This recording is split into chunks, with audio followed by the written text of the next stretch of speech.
Thank you, Dr. Ina. That was really excellent. That was powerful. Thank you. So sorry for me because I had to follow her.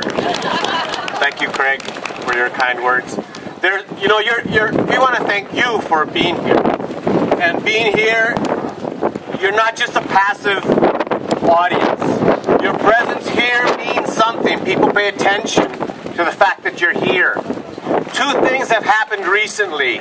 One very recently, just happened yesterday, that really stem from the pilgrimages, whether they're at Manzanar, Tule Lake, Minidoka, Hart Mountain. The pilgrimages make a mark and people pay attention. There was an auction that was about to happen, or an auction happened in New Jersey. And that auction house was about to auction off over 400 artifacts, family treasures, artisanal quality items made by incarcerees from camp. And they were going to sell it for private gain. It was a private auction for profit, essentially. Some people called it war profiteering, other people had other names for it. But they chose to withdraw those items, that lot, from that auction. That was just recently. And they chose to do it because there was an outcry from our community. There was an outpouring of protest from those of us that are the direct descendants, as well as those who were in camp. That is a victory. These victories come about because we're aware of what happened. We're aware of where we've been and what our families endured. We have another victory that just happened yesterday here in the Owens Valley. Many of you know that the DWP and a private company named Northland were planning massive industrial solar factory type facilities that would have destroyed much of the viewshed here in Manzanar, destroyed your ability to appreciate what really took place here 70 years ago, and destroyed this beautiful, pristine environment. Northland has withdrawn its permit. There's a new day when the people who were forced to live here and their descendants can team up with those who have been here for centuries, if not longer, and other recent settlers to oppose a common threat. We came together because we understand the necessity of remembering what takes place here, whether it be for the native peoples of the Paiute Shoshone tribe, the farmers and settlers that came after, or our families that were forced to live here. We have a special relationship to this place that we need to cherish and understand, and we need to come together to protect it. We did that. The DWP has also, while not completely withdrawing, has essentially tabled their South Owens Valley Solar Ranch. That is a victory. This place is a victory. This site is a victory. Today we stand here at this National Historic Site on the very land that not even a generation ago was once an American concentration camp.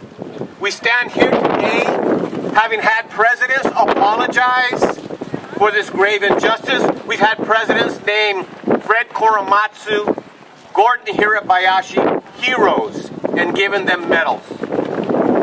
Ours is a powerful story, and we should be proud of telling it. It is a story of a resilient people who, facing one of the greatest failures of American democracy, chose not only to survive, but to demand justice.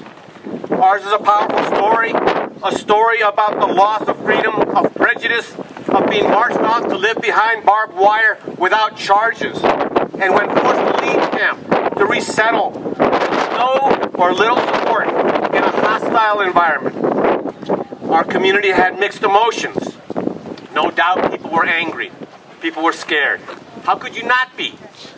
You were accused with absolutely no proof of being the enemy, of plotting to harm your country, denied your birthright of citizenship, all because of your ancestry. It is easy now, some 70 years later, to see why our community chose not to remember, chose not to speak of what happened, but instead move on and get on with their lives. But because of the broader civil rights movement that was sweeping America in the 1960s, and because of people like people of valor, like Reverend Paul, or people who we don't know much about, like Paul Suneshi, who fought tenaciously, or my mother, who stood up in the late 60s and early 70s to demand justice. Our community chose not to forget. But it was beyond remembering. Our community chose to act. We must remember what got us to this point today. We must remember the strength, the resilience, and the abilities of our families, our people, to endure. But we must also remember the channeling of the righteous anger that stemmed from this injustice, that demands redress, a demand that this wrong be righted, and that we became part of a broader civil rights movement. In the program, you'll see an advertisement honoring Reverend Paul that says, "From Montgomery to Manzanar." That is the civil rights movement. Reverend Paul was in Montgomery in 1965. 50-some years ago, we want to remember that our people, too, demanded civil rights for all Americans. Before my mother or Warren Furatani or the student activists gathered here some 60 years ago, not much of Manzanar remained. Broken dishes, the auditorium that the county was using to house heavy equipment was about it. But because people chose to remember and chose to return year after year and to tell their stories, just as we did here today, this place, this lone cemetery monument, this sagebrush-strewn land, has grown to become a world-class national historic site. You see that remembering is not a passive act. We must act on these memories, and we must stand with those who are unjustly accused or persecuted today. What the Muslim Americans and Arab Americans are experiencing today is reminiscent of what our Obasans and Ojisans experienced some 70 years ago. We must act if we are to be true to our community and true to our country. We remember to tell our stories, and we remember not to reignite old animosities, not to reignite the bitterness or bad feelings that so many of us harbored. We remember and work to preserve our story so that our people and our country can learn from our past and not be condemned to repeat it. This is why we remember. It is our duty as Americans, who experienced firsthand how precious civil and constitutional rights are, to remember. We ask you to join us. Join us in preserving our history, our traditions. Join us in preserving this amazing National Historic Site. And in fact, join us to help preserve all of the confinement sites in this great country. Thank you very much.